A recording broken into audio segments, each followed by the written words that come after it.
Welcome to another episode of the David Daily. I'm so excited to be here sharing live news for a daily live show. Our format, if you're tuning in for the first time, my name is David Goecke. I'm happy to be your host. And today we are on a third episode. Can you believe it? It's already been 3 episodes. So our format is simple. We talk about current news. We talk about quantum topics, of course, AI and faith, which is our social cause. And then, of course, we close the show down with Beyond the Bag. And if you tuned in yesterday, I had the opportunity to meet with Richmond Taylor. Go back, watch episode 2, and you'll really love that artificial intelligence demonstration. It was quite fun. So, today, what is on the news for December 3rd? So there are a couple of really interesting key topics. So Svedka is going to run a Fembot AI powered Super Bowl ad. And in fact, it's interesting because it's fully AI generated and it's a concept spot for the Super Bowl pushing AI creativity into mainstream advertising.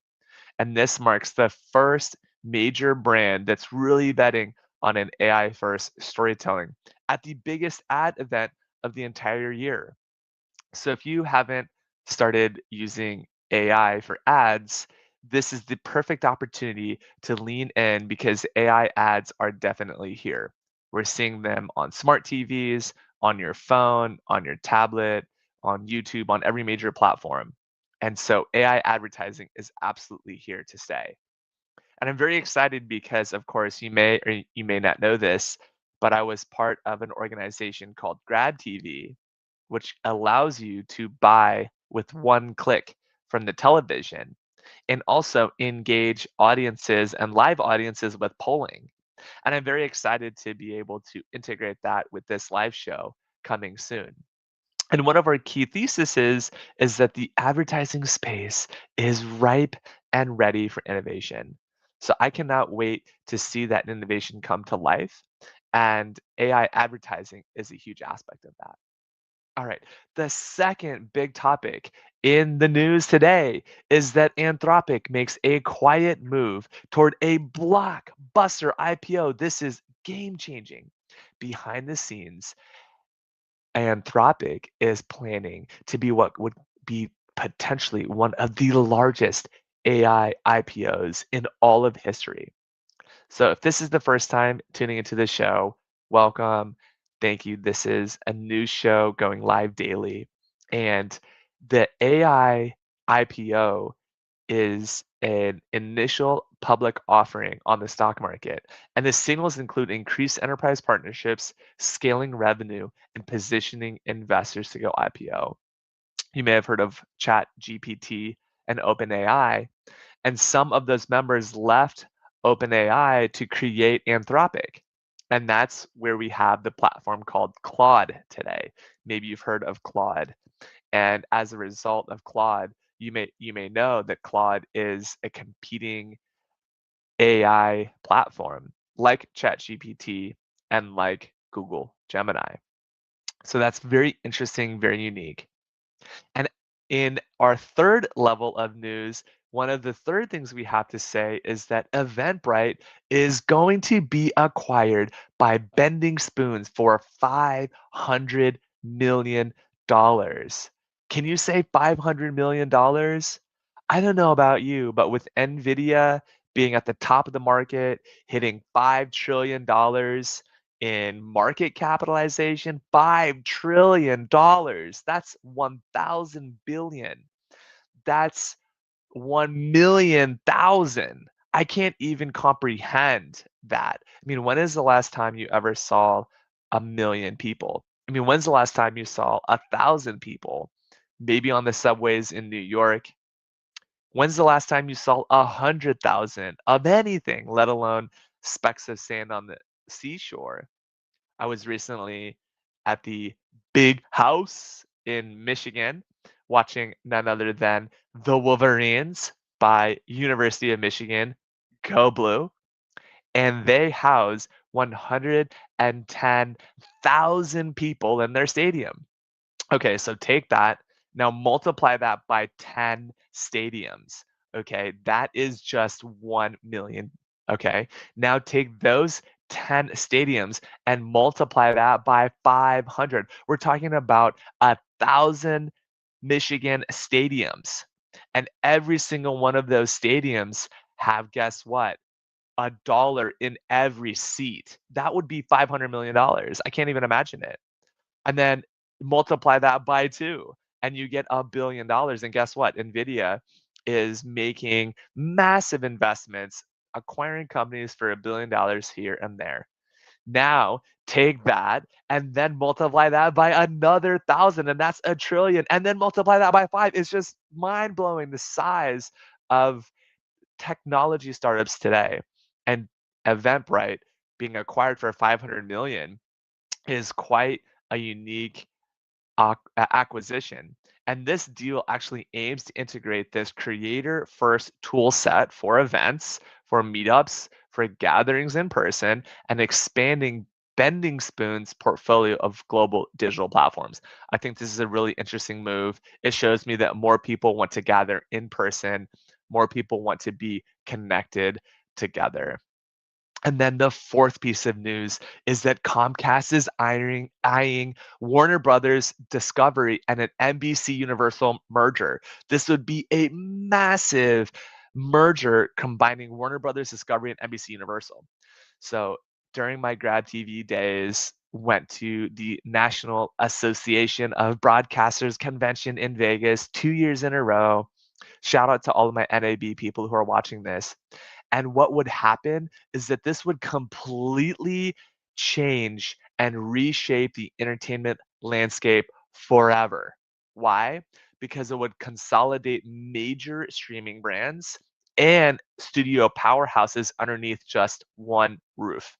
Now, we know that from our study over the past 3 years that the entertainment and media industry as a whole is ripe for transformation. Why?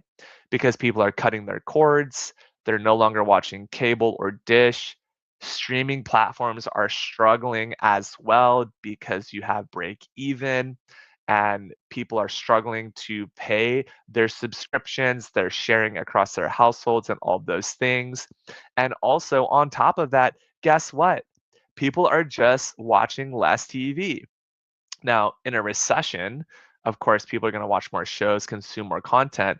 And then, of course, you have the content production. What happens when you watch that last episode of Billions, or you watch that last episode of Game of Thrones, or my personal favorite, Yellowstone? Come on, I'm wearing a Carhartt right now.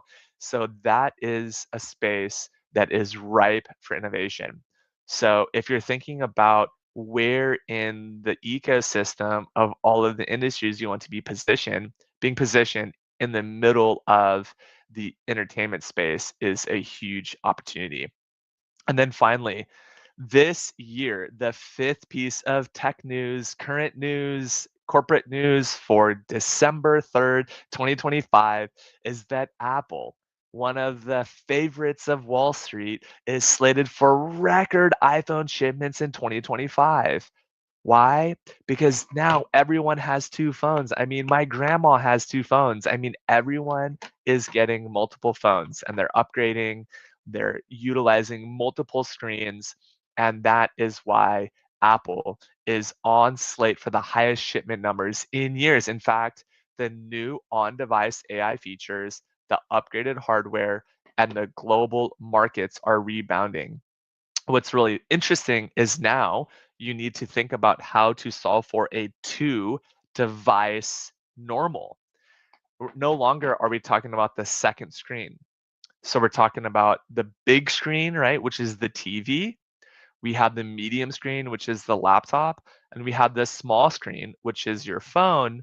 But we also have the micro screen, right, which is your wearable device like an Apple Watch or a Ray-Ban glasses or any other device like a Samsung Galaxy watch or a Fitbit, anything that has a screen.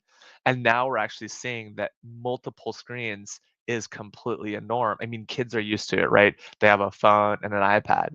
Adults, of course, we're used to it. We have our laptop, our big screen, our small screen, our watch were always plugged in. You go to a sporting event or you go to a theater, you're going to see lots of screens. If you're traveling, you're going to see lots of screens. And so it's no wonder that Apple is slated to be a record iPhone shipment. And plus, it's kind of a fashion statement. If you don't have the new orange iPhone 17, a limited release, then are you even popular? Are you even trending? And furthermore, when I got this phone, this is the iPhone 14, it only came in this, I guess you could call it like a slated purple in just 1 year. And so I will be out on the street and people will see me and they'll say, "Oh yeah, you have the purple phone," and I do carry it without a case. So it's no wonder that Apple is going to hit record sales this year. And of course, those come with all of your telecom contracts, long-term contracts with AT&T and T-Mobile and Verizon, which are the top three.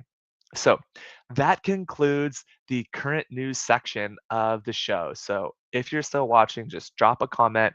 Let me know where you're tuning in from. This is a daily show. I know in the beginning here, the live aspect over the lunch hour will get a little bit lower viewership, but the replays are going to be phenomenal. And I cannot wait to see you in the replay. So when you see this, just drop a comment. Let me know which one of those 5 pieces of news is most interesting to you, whether it's Svedka over the Super Bowl, Anthropic, quietly preparing for IPO, Eventbrite actually getting acquired for 500 million, Comcast eyeing a massive merger with NBCUniversal, or fifth, Apple slating to be, of course, one of the record retail sales masters of the year. All right, the second segment of the show is quantum topics. So, quantum topics introduction is the key thing that I want to talk about right now. So, what is quantum? Why don't we start with the basics? Okay, so normal computers, you're talking about a brand new computer that you would have gotten back in the 80s. It uses a concept called bits. Okay, a bit is nothing but something that is a 0 or a 1. Now, quantum uses something called qubits, and qubits can be either 0 or 1 or both at the same time. And this is what makes quantum so powerful. Now, we're going to learn this together. I am not an expert on quantum, but if you're watching this and you're an expert on quantum, I'd like to personally invite you to come onto the show and share your wisdom, especially if you're a venture capital or angel investor who has invested over 500K into early stage startups. So, yes, this is a call for investors and quantum topics experts who can talk about some of these quantum topics and where you see the investment market going and the startup market going. Of course, we know that the major tech companies like Facebook, Google, Amazon, Microsoft, and many others are investing very heavily, not just into AI capacity, but also genuinely into quantum technology. And so we're going to learn this together. And there's 3 main concepts of quantum. And I'm learning this kind of for the first time as well. So first, you have superposition. Second, you have entanglement. And third, you have interference. So basically, superposition, the first concept, is suggesting that these qubits can be in multiple places simultaneously. It's kind of like flipping a coin. Today, if you flip a coin, it might be heads, it might be tails. But superposition says that until it lands, it's both heads and tails at the same time. So when we talk about superposition, it means that quantum computers can explore many concepts at the same time, which make them very, very powerful from a superposition point of view. Okay, the second concept is entanglement. If you're listening to this, just say entanglement with me. Entanglement. And it just simply means that 2 qubits become linked So changing one of the qubits immediately affects another qubit. And what happens is this gives a an ability for quantum computers to supercharge coordination and speed independent of the distance. So for example, a quantum entanglement can say that we have one qubit on one side of the world and we have one qubit on the entire other side of the world, and they can be completely linked independent of the distance. And when one qubit is changed, the other also changes too. Maybe you've heard of the concept of, or the old saying of, if a tree falls in the middle of the forest and no one hears it, does it actually make a sound? You may have also heard of the chaos theory, which is to say, a butterfly could flap its wings on one side of the earth and a hurricane could happen on the other side of the earth. Now, use this silly example to demonstrate the concepts of entanglement. So, entanglement means that I have two qubits. Just imagine this is a qubit, imagine this is a qubit. If I move this qubit, this one will move at the same time because they are entangled. What I do to one must be affected by the other. And that is the concept of entanglement. Now, the third concept, all right, if you're listening to this on the live show, just put interference in the comments because the third concept is interference. Put some emojis into the chat, post your link. Just let people know that you're watching the live show. And so quantum systems, right? What happens with quantum systems? They can amplify the right answers and cancel out the wrong ones at the same time. So for example, in the supercomputer space, it allows you to, with a supercomputer, actually tune in right to the correct solution and completely eliminate what is incorrect. So this concept is called interference. And the reason why this is so powerful, think about it. If you were to take a test and you knew that no matter what happened, you could apply interference to that test. Maybe you're a student, or maybe you're in college thinking about how you can utilize LinkedIn, or maybe you're in front of an audience and you have to be an expert in your particular area of focus. The concept of inference says that as a qubit starts to move towards the right answers, those right answers actually get amplified and the wrong answers actually get canceled out. And this concept is really important. So why does all this matter?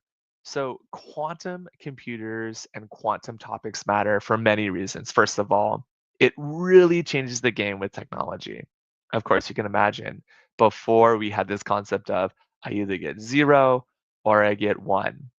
And now we can get both. And that is the concept of a qubit, which can be in multiple states at the same time, right? I can have a coin that while it's in the air, it's flipping over and over, and it is both heads and tails simultaneously. Secondly, of course, entanglement. One qubit becomes linked with another qubit, and together they affect each other independent of how far away they may be located.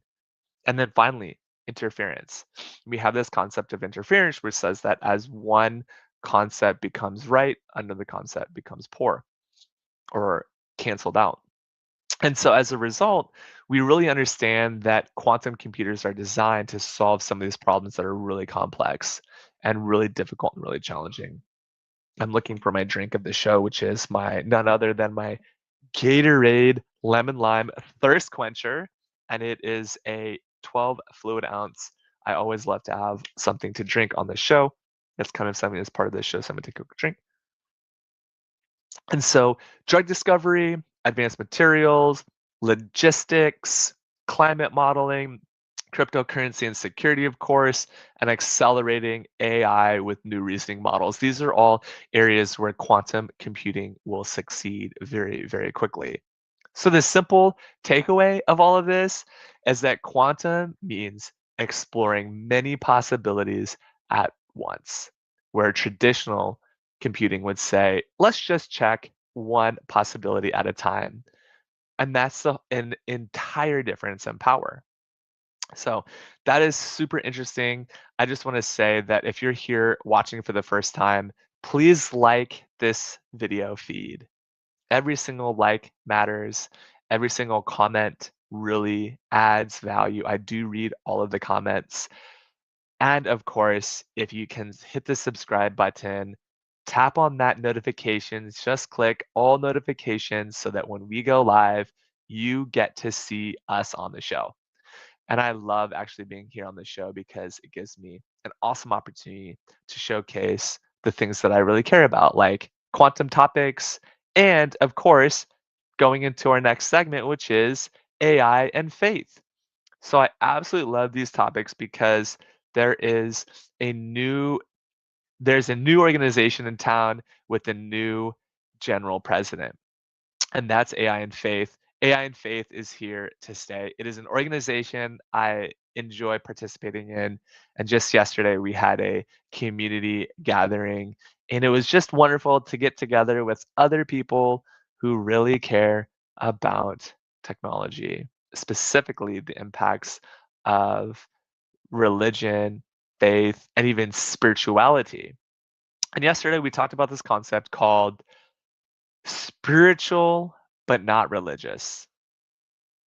Spiritual but not religious. So if you would consider yourself spiritual but not religious, then this absolutely is for you. This is the concept that no longer do you follow religion, laws, rituals that are maybe even traumatizing, maybe even taking you back to a place of humanity. No, it actually elevates you into a spiritual alignment with your spiritual calling. And I really liked what our GM said yesterday that there's a rise in people who are spiritual beings in human bodies, but spiritual people, right, who are ready to live in relationship over religion, right? It is faith, not fear. It is a divine God. And if you believe in Jesus Christ or you're a Christian, then it's Jesus Christ and the Holy Spirit, which is just a wonderful thing to be able to say on a live stream. But if you're Buddhist or Hindu, or if you're Jewish, you believe in Yahweh, God, it means Yahweh in the Jewish culture. But if you're agnostic or if you're atheist, you might not believe in God, but you can still see spiritual things. So that is why I really love AI and Faith. And if you haven't been to aiandfaith.org, I would encourage you to go there, click on the link. We have a Mighty Networks community, which is wonderful. Of course, we have an AI and Faith podcast, which is so great. We have experts from all over the world, from the Vatican to the highest upper echelons of the technology space, of course, to every major religion in the world. And I would just encourage you to say that if you're a minority or someone who has skin that is of a minority resemblance or an ethnicity, like African or Southeast Asian or even Muslim descent, we're looking for more diversity. And being someone who I would consider myself a man of color, I am born of an immigrant Korean mother. I would say that we need more representation from an equal representation of all perspectives and views, because that's what makes AI and faith really wonderful. All right. Finally, is our Beyond the Bag segment. This is my favorite segment. If you're watching this, Beyond the Bag is so fun. I've had just a wonderful, blessed opportunity to travel full time, being completely free of location and free of time. And one thing I love to do is pack light. While the world is traveling, looking for the material, chasing the things that they love so that they can buy it and put it into a place of residence or a storage unit, buying the things what they say. They say people are caught up buying things that they don't need with money that they don't have to please people that they don't like. So I say that with a smile on my face, but it's so true. When I was younger, I chased all sorts of things to please people, right? I choose the material, I chose myself, I chose all the things and stacked up so many material possessions. But guess what? You never see a U-Haul following a hearse, right? You never see someone packing up their entire estate and burying it with them when they are put into the ground. So why do we chase material things? That's such an interesting philosophical and existential question, which if you have a thought, please put that in the comments. Would love to hear that. So I pack a very light bag. In fact, my bag that I typically travel with is this one right here. This is a very simple 35-liter North Face bag. I really love it. It's a flex vent bag. Okay, and I've got my little patch here. I've got my hooks and my lock. Um, so this is all I travel with. Like internationally, this is one of my personally favorite bags. It's got like mesh in here. Of course, drink holder's got a little small bag here. It's got lots of pockets. You need lots of pockets, which is so fun. And then of course, it's got the big bag in the middle. And then of course, it's got a laptop sleeve with a laptop suction and for bag wires and all the things. And so I personally really, really love this bag for so many reasons. And so the beyond the bag segment is when I pull something out of my bag and show it to you and tell you why I absolutely love it. So today I'm pulling this light out of my bag. Now, this is a magnetic LED strip. It is about 12 inches long, just 1 inch wide, and it has three um, settings that has an on setting, so it turns on. So this is why I like it. Now you know, because that light is just so awesome. But it also has an auto mode, which on the auto mode, it is motion detected, which is really wonderful. And then of course, you can change the brightness of it because sometimes you really don't want to have super bright light, but sometimes you want to have a really bright light. So I love this because I can put this on auto mode, set it to the side, and then when I walk into maybe a camping area or my bed for the night, I have a light. It's not too bright and it's just perfect. And if for whatever reason I don't have my studio light with me, I can also use this as a light bar to light up my face. And so you can get that dimensionality of the light. You can even put it above you. You can change it, even get it out of the scene. And then of course, on the back of it, I have magnetic strips here. So I have magnet strips here where you can actually attach these if you're going to be more permanent. Like for example, in a vehicle, like an adventure vehicle, or a recreational vehicle like a fifth wheel trailer or a class B sprinter van. We're not going to get into all that on this show, but beyond the bag, my segment today is all about this LED light. So that is the Beyond the Bag for December 3rd. It's such an awesome light. I travel with it wherever I go. It's always in my bag, and it charges very quickly with the USB-C. So USB-C is the new iPhone charger right here, and you can just immediately put that in. It lights up red when it's charging, and then that will just turn green, just like many chargers that you have. So I really do like that it can just charge on a laptop battery. All right, that is our show for today. Folks, if you've been watching, I just want to say thank you so much for tuning in. You are the early core audience of the David Daily EP003. And I'm super grateful for each and every viewer who watches this during the live stream or watches this later. And if you found value in this, please let me know. Please reach out on LinkedIn. You can find me at David Goecke, of course, or you can find me on YouTube, Facebook, Instagram, Kick. I mean, we're on Twitch, all of the major platforms underneath David J. Goecke. And on that, I'm going to sign off and say, thank you so much for watching. It's been an incredible day today. I hope you're blessed. Have a wonderful December and tune in tomorrow at 11 a.m. Eastern Standard Time in New York City and 8 a.m. Pacific Time if you're in LA or Seattle and everywhere in between. Be blessed, folks. Signing off.